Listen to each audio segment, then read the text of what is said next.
अरे दोस्तों, मैं प्रमोद आप सभी का YouTube चैनल पे स्वागत करता हूँ। आज हम बात करने जा रहे हैं डिसोल्यूशन ऑफ पार्टनरशिप फॉर्म, जिसमें बिजनेस बंद होता है, शायद से लॉस हुआ रहेगा या कुछ चीजों की वजह से अगर बिजनेस बंद होता रहेगा, पार्टनरशिप बंद होता रहेगा, तो उसका हम लोग अकाउंट किस तरह प्रिपेयर करते हैं। यहाँ पे अगर आपने देखा है डिसोल्यूशन ऑफ पार्टनरशिप फॉर्म में आपको चार टाइप क्वेश्चन पूछते हैं एग्जाम में। पहला एक सिंपल प्रॉब्लम, नॉर्मल प्रॉब्लम। दूसरा, वन पार्टनर अगर इंसॉल्वेंट होता रहेगा तो उसका हम लोग अकाउंट कैसे प्रिपेयर करते हैं।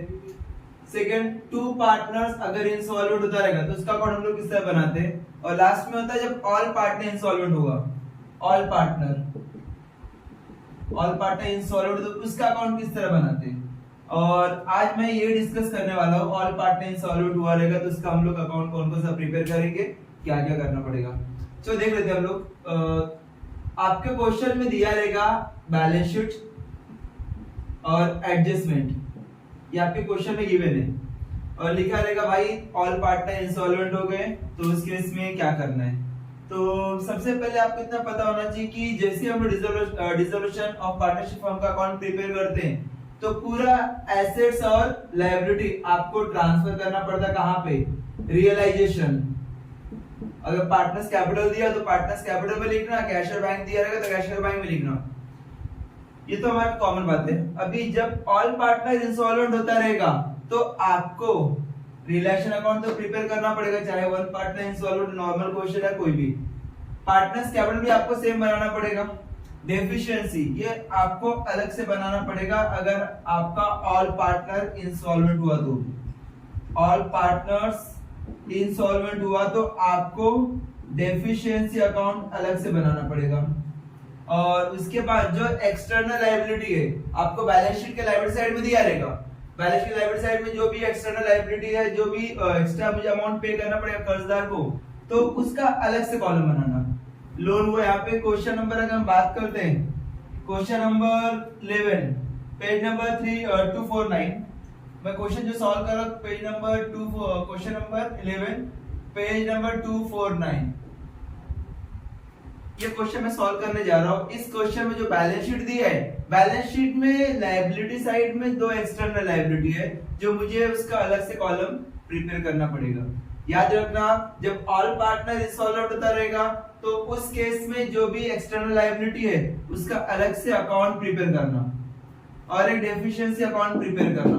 डेफिशिएंसी मतलब शॉर्टेज, कितना लोगों को कितने कर्जदार लोगों को मैं कितना कम अमाउंट पे कर रहा हूँ, तो कहां पे जाएगा, डेफिशिएंसी में। ये तो आप नॉर्मल प्रिपेयर करते ही हो हर एक क्वेश्चन में, चाहे वो नॉर्मल हो, पार्टनर एक one partner insolvent, two partner या ऑल पार्टनर, इसमें कॉमन क्या है, आपको ये तो प्रिपेयर करना ही पड़ेगा, ये भी प्रिपेयर करना पड़ेगा, और लास्ट में कैशियर बैंक तो बनाना पड़ेगा।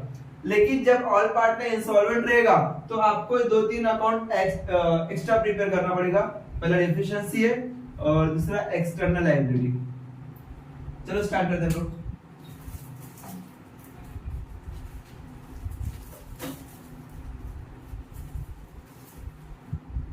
उसने क्या बोला है कि following is the balance sheet as on 31st March 2019 of a firm having three equal partners, प्रीति, प्रिया और प्राची। तीन पार्टनर्स है, तीनों का मैंने अकाउंट प्रिपेयर कर दिया। पहले बैलेंस शीट आपको क्लोज करना पड़ेगा, इसको मैं रफ कर देता हूं।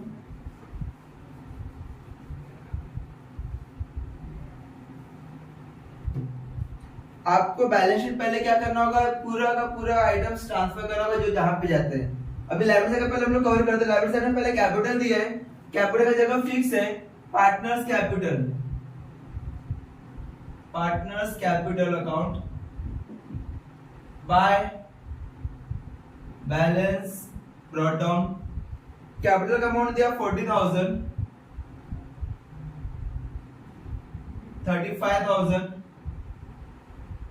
और 25,000, ये कैपिटल का अमाउंट दिया तो मैंने पार्टनर्स कैपिटल अकाउंट क्रेडिट में ट्रांसफर किया। उसके बाद ट्रेड क्रेडिटर्स और लोन, दो लायबिलिटी हम लोग को बैलेंस शीट के लायबिलिटी साइड में दिया है, तो उसका आपको अलग से अकाउंट प्रिपेयर करना पड़ेगा। क्यों? क्योंकि क्वेश्चन में आगे गिवन है कि ऑल पार्टनर इंसॉल्वेंट है, तो उस केस में आपको अलग से कॉलम प्रिपेयर करना पड़ेगा यहाँ पे। और जो भी लायबिलिटी होगा उसका बैलेंस आपको हमेशा ओपनिंग बैलेंस क्रेडिट साइड में देखने को मिलता है। तो यहाँ पे ओपनिंग बैलेंस क्रेडिट साइड में लिखना, बाय बैलेंस ब्रॉट डाउन, कितना अमाउंट है ट्रेड क्रेडिट्स का 50,000 लिखना है यहाँ पे। और loan secured bye machinery, loan भी आपको 30,000 एक्सटर्नल लायबिलिटी है। बाय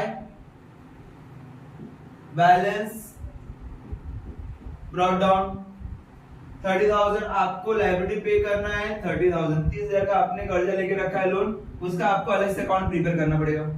ये तो हुआ। और यहाँ पे ब्रैकेट में दिया है सेक्यूर्ड बाय मशीनरी, ये याद रखना जैसे मैं क्वेश्चंस आगे बढ़ूंगा जब सॉल्व करने जाऊंगा तो वहां पे ये यूजफुल होगा। अभी एसेट साइड में आना, एसेट से मशीनरी है, फर्नीचर, स्टॉक है, कैश बैंक है, प्रॉफिट एंड लॉस है। पहले मशीनरी ट्रांसफर कर देना रियलाइजेशन में, रियलाइजेशन के डेबिट साइड में टू मशीनरी, अमाउंट है मशीनरी का 23,000 सीधा आउटर कॉलम लिख देना, कोई दिक्कत नहीं है। फर्नीचर भी दिया, फर्नीचर भी यहीं पे लिखना, टू फर्नीचर, अमाउंट है 16,000, स्टॉक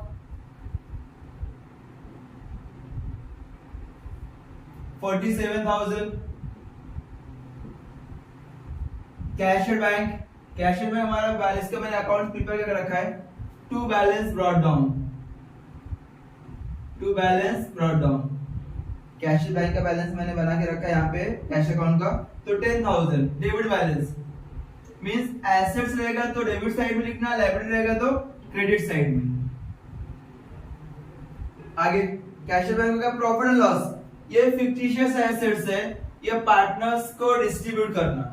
अभी एसेट साइड है, अगर एसेट्स रहेगा तो आपको कहां पे डेबिट साइड में ट्रांसफर करना है, तो डेबिट साइड मतलब यहां पर to profit and loss account, profit and loss account, ये हमारा लॉस है 84,000 है, 84,000 है। अभी इसको तीन पार्टनर्स को डिस्ट्रीब्यूट करना है, कौन से रेशियो में, क्वेश्चन में स्टार्टिंग में उसने बोल दिया इक्वली, देखना मैं रीड करता हूं। Following is the balance sheet of 31st March 2019 of firm having three equal partners, तीन इक्वल पार्टनर्स है, प्रिया, प्रीति और प्राची। तो तीन इक्वल पार्टनर मतलब 30 अगर मैं डिवाइड कर देगा तो एग्जैक्टली अमाउंट अपने को मिलेगा 84,000 डिवाइड बाय 3, 3 2 जा 6, 2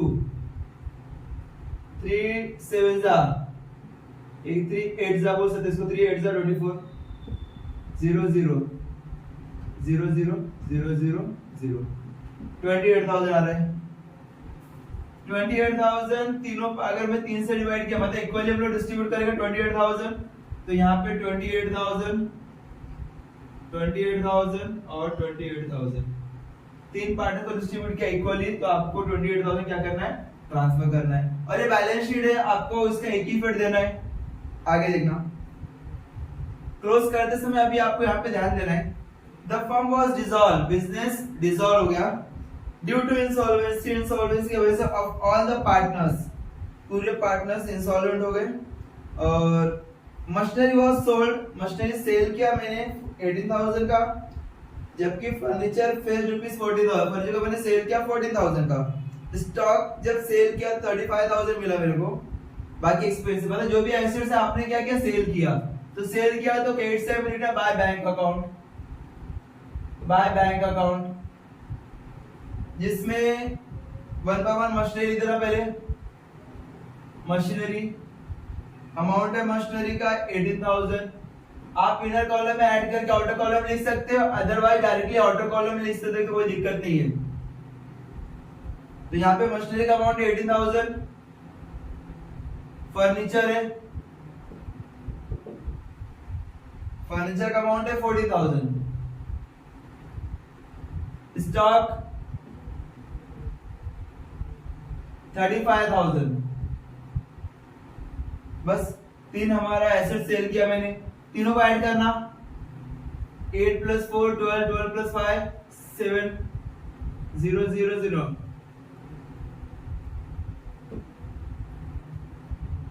3 4 5 6, 67,000 का हम लोगों ने क्या किया, सेल किया। क्लियर, ये टोटल अमाउंट करके ऑटो कॉलम कर देना। अभी 67,000 क्लोज सेल किया, तो इसका सेकंड पार्ट कहां पे आएगा? बैंक अकाउंट के डेबिट साइड में पैसा मिलेगा अपने को। बैंक अकाउंट के डेबिट साइड में यहाँ पे कैश और बैंक दोनों साथ में लिख सकते हो, कोई दिक्कत नहीं है। टू कहां से आ रहा है वो? रियलाइजेशन से। अगर इसको मैं सेल करेगा तो सेल का पैसा कहां पे ट्रांसफर होगा? रिलेशन में 67,000। ये रिलेशन क्रेडिट साइड में और ये कैश अकाउंट के डेबिट साइड में। ठीक है, आगे देख लेते हैं हम लोग। ये हमारा एसेट्स हुआ।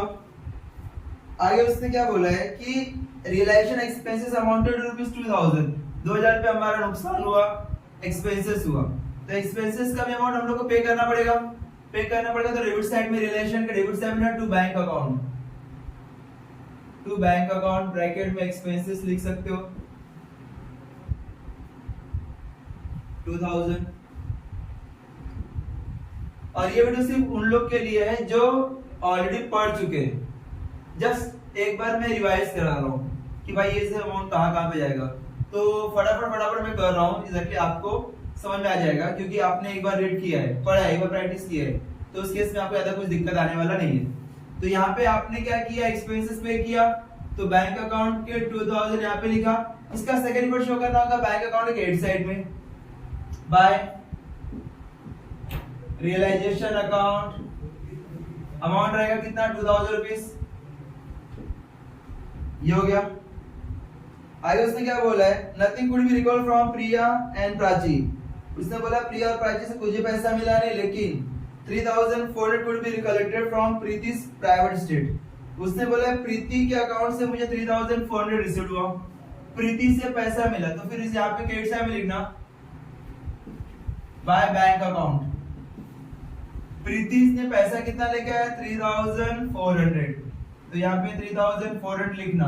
बाकी दो पार्टनर्स ने पैसा लेके नहीं आया, उन लोग के पास पैसा खत्म हो चुका था, इसके लिए इंसॉल्वेंट हुए थे। तो ये प्रीति ने 3400 रुपए लेके आया बिजनेस में, तो इसका सेकंड पार्ट देना पड़ेगा अपने को। तो बैंक लिखा ना मैं बाय बैंक अकाउंट, तो बैंक अकाउंट के डेबिट साइड में, ये क्रेडिट साइड में, तो बैंक अकाउंट के डेबिट साइड में लिखना पड़ेगा टू प्रीति's कैपिटल अकाउंट 3400। ये टोटल अमाउंट है आपका। यहाँ पे होगा 2 इफेक्ट हो गया, हर एक का 2 इफेक्ट ट्रांसफर कर दिया हम लोगों ने। बस यहाँ पे उसने बोला क्लोज करने के लिए could be collected from Preethi's private state, बस यहाँ पे दिया है close the books of accounts of the firm. पूरे फर्म का अकाउंट क्या करो? क्लोज करो। इतना इंफॉर्मेशन दिया है, इसको मैं रफ कर देता हूँ। अभी जरा यहाँ पे ध्यान देना, हम लोग क्वेश्चन सॉल्व कर रहे हैं all partner insolvent. All partner insolvent में आपको 3 अकाउंट अलग से बनाना पड़ेगा, 4 भी हो सकता है। जितने भी लायबिलिटीज एक्सटर्नल रहेंगे उसका आपको अलग से अकाउंट प्रिपेयर करना पड़ेगा। मींस आपको अगर लोन लिया रहेगा आपने, तो लोन का भी अकाउंट प्रिपेयर करना, क्रेडिट्स रहेगा तो क्रेडिट्स का अकाउंट प्रिपेयर करना, बिल्स पेबल रहा तो उसका भी अकाउंट आपको अलग से प्रिपेयर करना है। और उसके बाद डेफिशिएंसी आपको अलग से प्रिपेयर करना पड़ेगा। ये कब आएगा? जब आपका ऑल पार्टनर इंसॉल्वेंट होगा। क्लियर? मैंने क्या बोला? बस अभी क्या करें? क्लोज करें। पूरा एडजस्टमेंट खत्म कर दिया, पूरा बैलेंस शीट खत्म कर दिया हम लोगों ने। अभी आपका नेक्स्ट वर्क क्या होगा? क्लोज करना। तो जब हम इसको क्लोज करेंगे, क्लोजिंग बहुत इंपॉर्टेंट है यहाँ पे, क्योंकि यहाँ पे आपको 2-3 कॉलम एक्स्ट्रा बन गया है, 2-3 अकाउंट एक्स्ट्रा बन रहे हैं, तो किस तरह कौन सा अमाउंट ट्रांसफर है वो इंपॉर्टेंट है। तो यहाँ पे क्रेडिट साइड में 67,000 आ रहा है, डेबिट साइड में देखना कितना है? 23,000, 60,000, 47,000, 2,000। तीनों का ऐड किया तो 6 + 3 9, 9 10 11 12 13 14 15 16 17 18। 18 के यहाँ पे 1 2 3 4 4 + 4 8, 88,000 आ रहा है हमारा डेबिट साइड में। क्रेडिट साइड में 67,000 आ रहा है। माइनस करना, यहाँ पे 1 यहाँ पे 2, टोटल 21,000 का डिफरेंस आ रहा है। तो अभी ये डेबिट साइड का अमाउंट ज्यादा है, क्रेडिट साइड का अमाउंट क्या है? कम है। तो यहाँ पे आपको लिखना पड़ेगा बाय पार्टनर्स कैपिटल अकाउंट।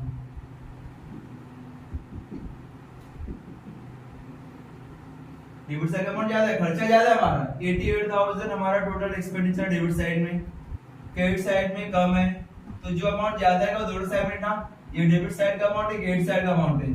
ज्यादा अमाउंट डेबिट साइड में, तो ये मैंने दोनों साइड में लिखा, कम किधर है क्रेडिट साइड में। कितना कम है 21,000 हमारा अमाउंट कम है। अब ये अमाउंट को तीन पार्टनर को डिस्ट्रीब्यूट करना, प्रीति, प्रिया और प्राची। प्रीति, प्रिया, प्राची 21,000। अभी तीनों इक्वली पार्टनर डिस्ट्रीब्यूट करना है, तो इक्वली डिस्ट्रीब्यूट कर देना। अगर मैं 21 को 3 से डिवाइड करता हूं तो 3 7 जा 21, 7,000 आएगा। 7,000 इसका, 7,000 इसका, 7,000। ध्यान देना ये अमाउंट ऑर्डर कॉलम में नहीं लिखना, नहीं तो आपका मार्क्स कट जाएगा। ये आपको जो भी आप अमाउंट डिस्ट्रीब्यूट कर रहे हो तीनों पार्टनर्स को, उसको इनर कॉलम में लिखना। अगर आउटर कॉलम में लिखोगे तो ये भी अमाउंट हो जाएगा, ये भी अमाउंट हो जाएगा, तो एग्जामिनर आपको क्या कहता है, कट कर देगा आंसर आपका। तो बस अभी आपको क्रेडिट साइड अमाउंट आया, इसको ट्रांसफर कहां पे करेंगे, डेबिट साइड में। डेबिट साइड में क्या लिखना होगा, कहां से आ रहा है आंसर, रियलाइजेशन से। टू रियलाइजेशन ब्रैकेट में लॉस कितना है 7,000 7,000 7,000 7,000 यहाँ पे, 7,000 यहाँ पे, 7,000 यहाँ पे। जस्ट हमने क्या किया, ये अमाउंट ट्रांसफर कर दिया डेबिट साइड में। अब इसको भी क्लोज करना, अब इसको मैं रफ करता हूं।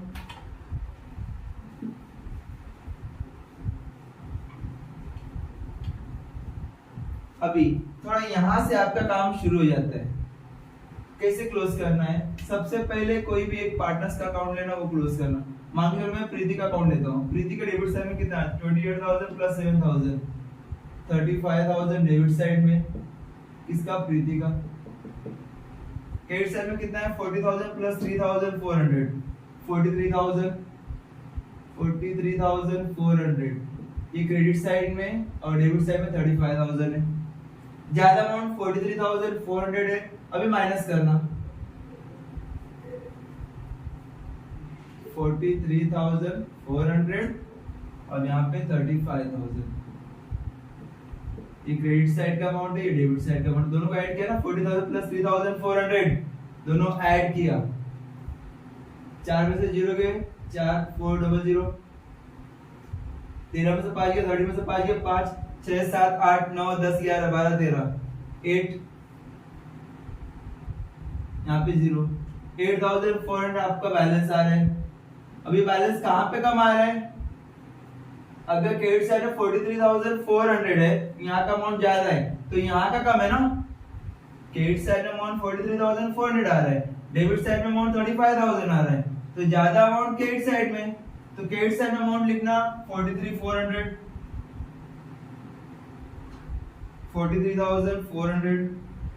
डेबिट साइड में कम अमाउंट, तो डेबिट साइड में लिखना 2 डेफिशिएंसी। ये वर्डिंग याद रखना, डेफिशिएंसी, क्योंकि इसका हम लोग अलग से कॉलम बना के रखा है, अकाउंट बना के रखा है।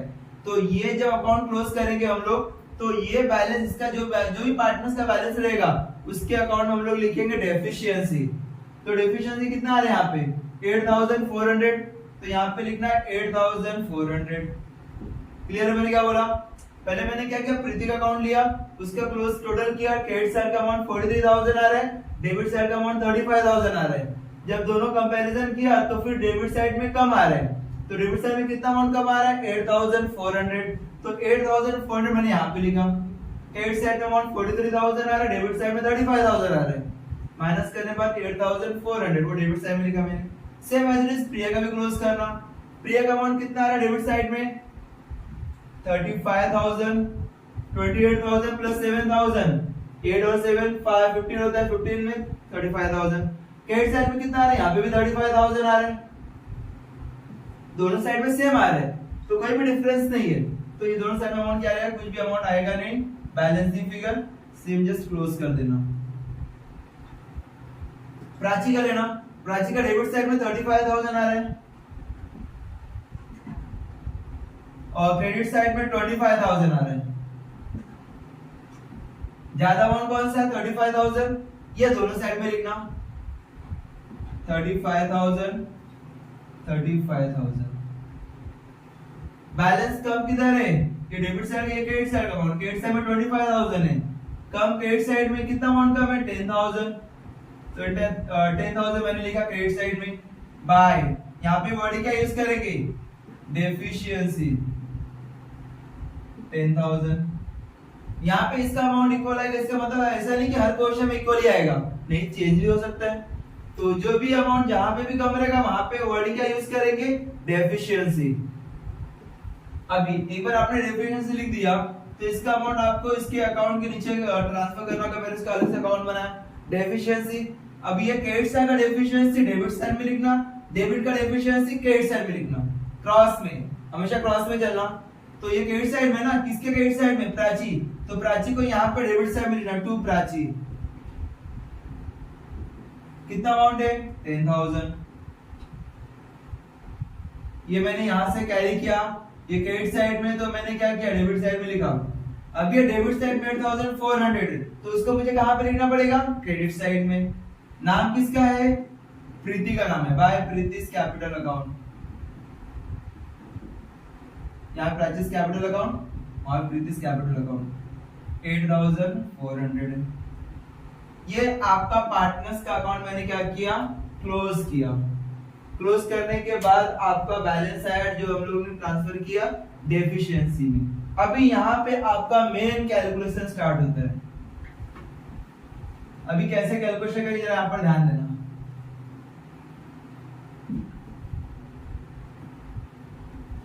आपने क्या क्या डेफिशिएंसी अकाउंट बनाया? 10,000 डेबिट साइड में ज्यादा अमाउंट है, 10,000 यहाँ पे। क्रेडिट साइड में 10,000 है, 8,400 क्रेडिट साइड में, तो बैलेंस कितना आ रहा है? 600, 1,600 क्रेडिट साइड का बैलेंस आ रहा है। लेकिन ये डेफिशिएंसी मतलब इतना शॉर्ट है। शॉर्ट मतलब उतना अमाउंट हम लोग नहीं दे सकते। डेफिशिएंसी मतलब आपको 10,000 रुपए डेबिट साइड में और 8,400 क्रेडिट साइड में। जब मैंने टोटल किया तो मालूम पड़ा कि मैं जब पूरा बिजनेस बंद कर रहा हूँ तो मेरे पास कैश का शॉर्टेज कितना है? 1,600 रुपया। अभी ये 1,600 रुपये मुझे नहीं दे सकता, मैं है ही नहीं मेरे बिजनेस में, तो 1,600 रुपये। लेकिन हमारे को कर्जदार 2 है, तो किसको कम दूं मैं? इसको कम दूं या इसको कम दूं?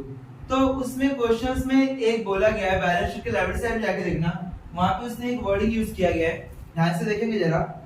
लोन, पहला ट्रेड क्रेडिट्स के बारे में कुछ भी बोला नहीं है कि क्रेडिट्स का अमाउंट को किसका कुछ बोला नहीं, लेकिन लोन के बारे में उसने बोला है कि जब लोन लिया था तो सामने वालों ने बोला कि मुझे कुछ सिक्योरिटी चाहिए।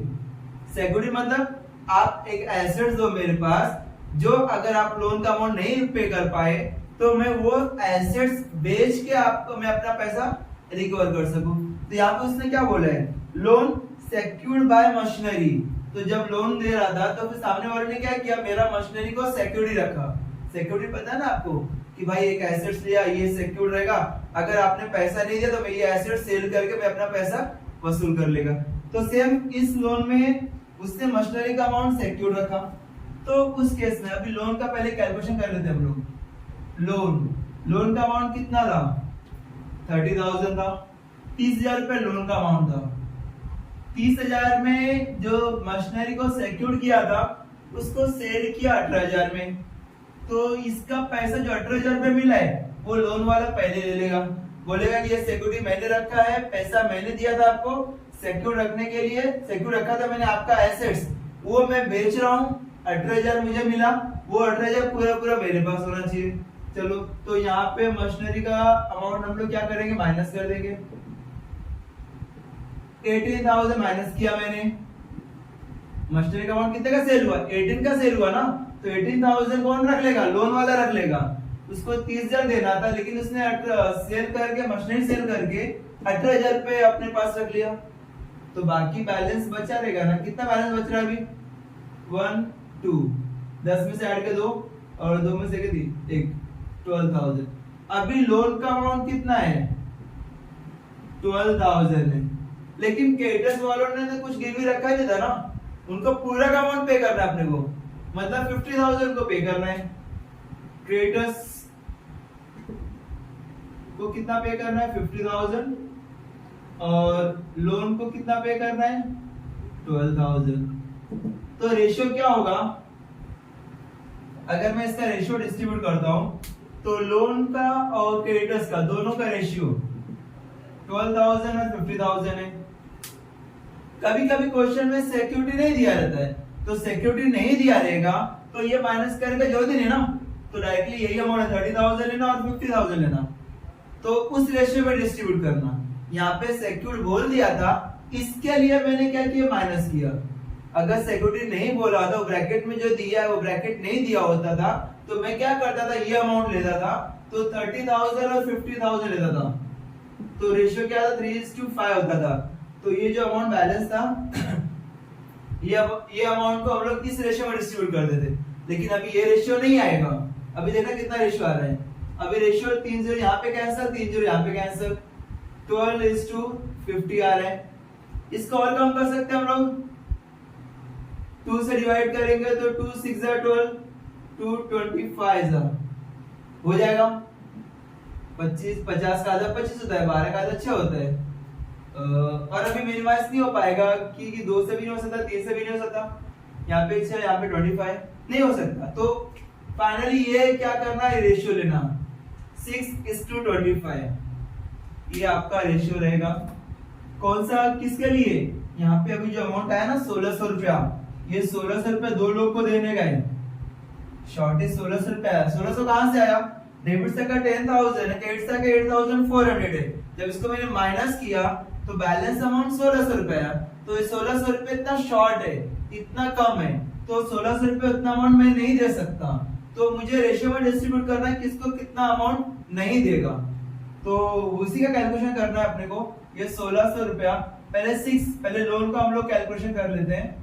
लोन का रेशियो कितना है 6 है, तो 1600 मल्टीप्लाई 6 और 6 प्लस 25 कितना होता है 31 होता है।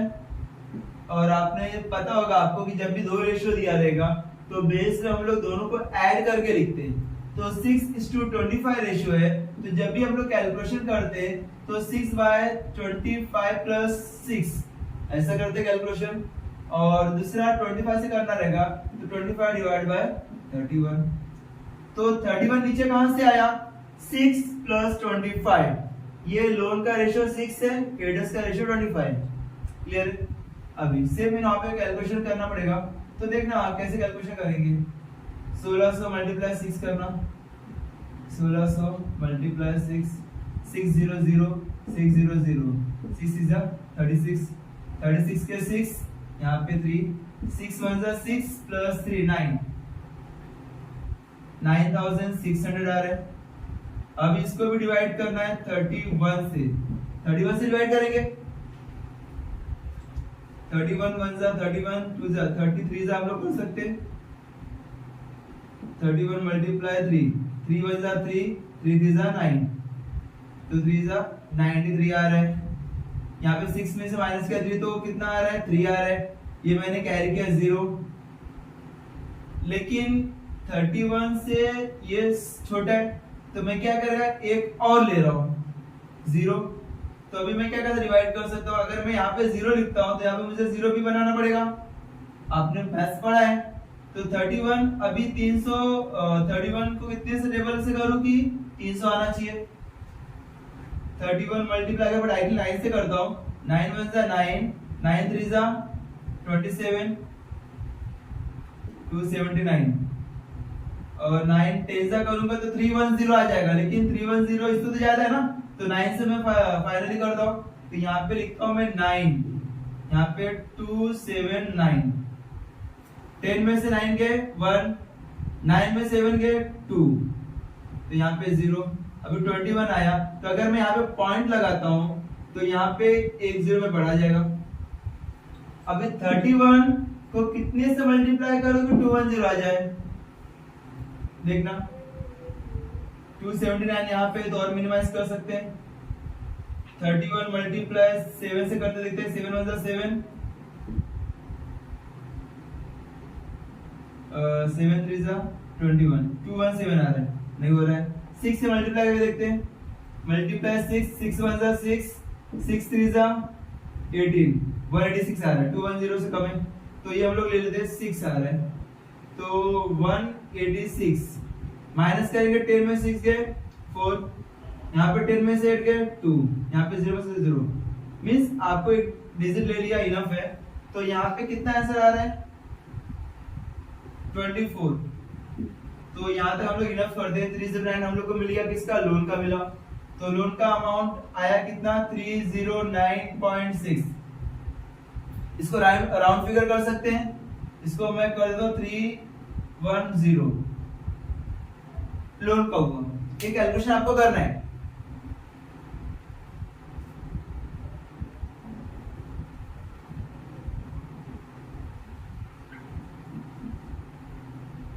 तो दूसरा ऑप्शन क्या है, 130 आ गया यहाँ पे। तो अगर 1600 रुपए टोटल ड्यू है, तो 16 से में 310 अगर मैं लोन वाले को नहीं देगा तो बाकी बैलेंस सामने वाले को नहीं देगा।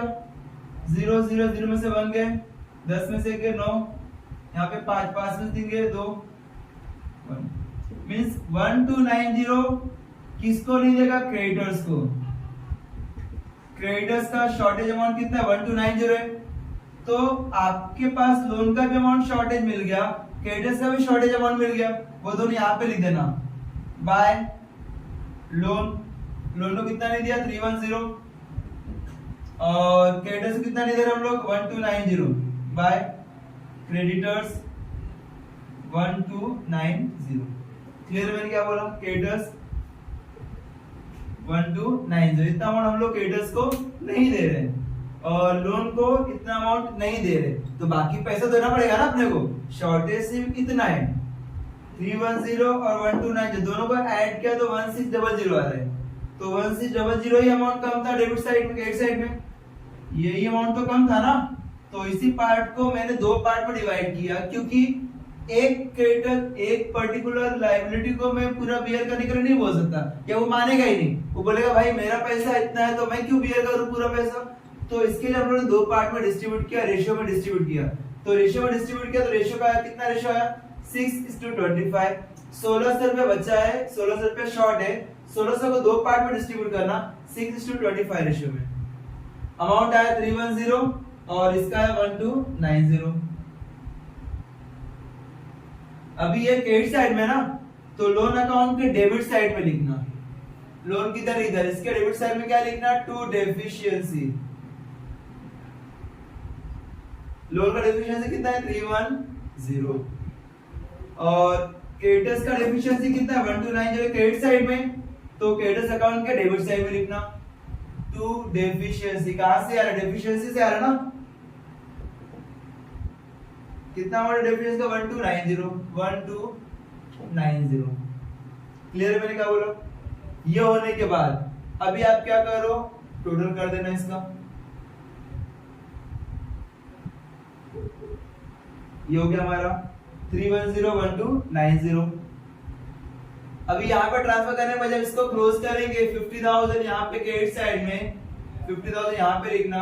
कम किधर, इधर कम है, तो जो भी अमाउंट कम रहेगा इसका मतलब उसको मैंने क्या किया, पेड किया। पेड मतलब टू बैंक अकाउंट। तो 50,000 में से मेरे को कितना अमाउंट नहीं दिया मैंने, 1290 नहीं दिया, 1290 अमाउंट पेड नहीं किया। 0 10 में से 9 गए 1, यहाँ पे 9 में से 2 गए 7, 9 में से 1 गए 8, 48,710 मैंने अमाउंट पेड नहीं किया। सॉरी, ये अमाउंट मैंने क्या किया, पेड किया। 1290 अमाउंट पेड नहीं किया। 48,710 ये अमाउंट पेड नहीं किया। ये दोनों को ऐड करेंगे तो आपका आंसर आएगा 50,000। अब इसका सेकंड अकाउंट में देना पड़ेगा आपको, बैंक अकाउंट के क्रेडिट साइड में, बाय ट्रेड क्रेडिटर्स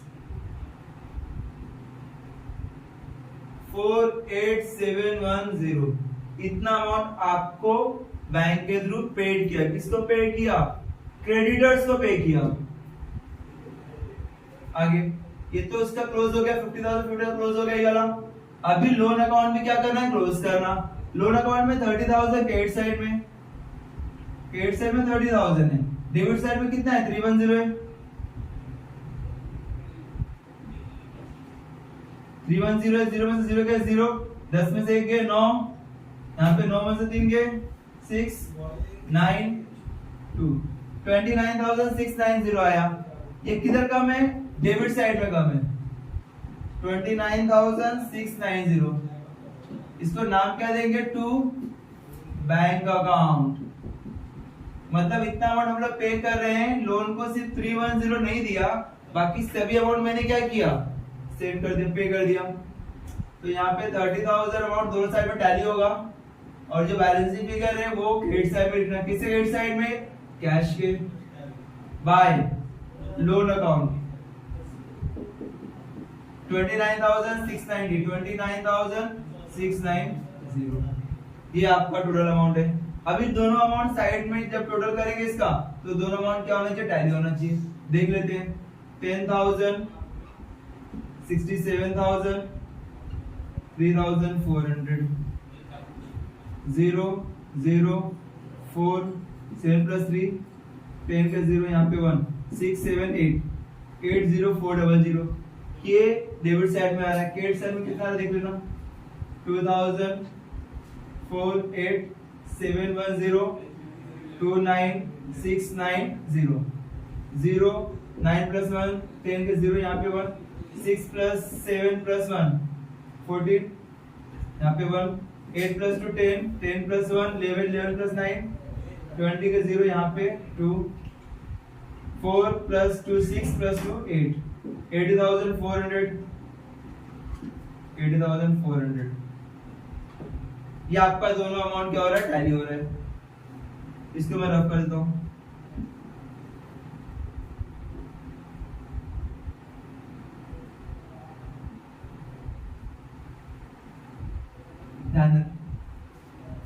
ये आपका बेसिक क्वेश्चन है। बेसिक मतलब 3 पार्ट में इंसॉल्वेंट रहेंगे तो उसका किस तरह अकाउंट प्रिपेयर करना है। बाकी सिंपल क्वेश्चन 1 पार्ट में इंसॉल्वेंट 2 पार्ट में इंसॉल्वेंट एक बार आप सॉल्व करोगे आपका पूरा कंसेप्ट क्लियर हो जाएगा। लेकिन ये थोड़ा सा इसमें 2 अकाउंट अलग से प्रिपेयर करना पड़ा था, इसके लिए यहाँ पे मैं क्या क्या बता दिया आपको। ठीक है, पर ट्राई करना, एग्जाम नजदीक आ रहा है तो उस केस में आपको थोड़ा स्पीड लेना पड़ेगा। Okay, thank you.